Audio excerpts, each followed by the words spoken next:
ইমানদার ঘুমাইলে রুটা আরশের নিচে চলে যায়, আর কাফের ঘুমাইলে রুটা আকাশের দিকে যাইতে চায়, গেট লক,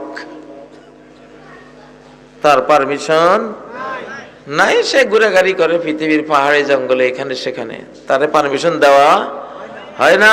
কালেমা পড়া ইমানদার মানুষগুলি অনুমতি পায়, ওযু করে ঘুমাইলে আরশের নিচে সেজদার পারমিশন দেয় আল্লাহ তাআলা।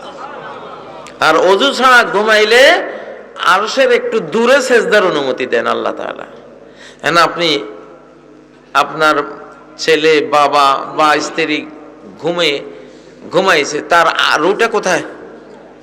আল্লাহর আরশে। কত বিলিয়ন ট্রিলিয়ন ট্রিলিয়ন আলোক বর্ষ দূরে। আল্লাহু আকবার।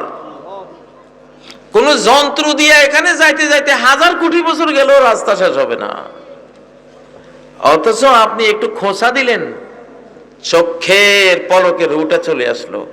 কি গতি তার, কি ক্ষমতা তার, ঠিক নয় কি?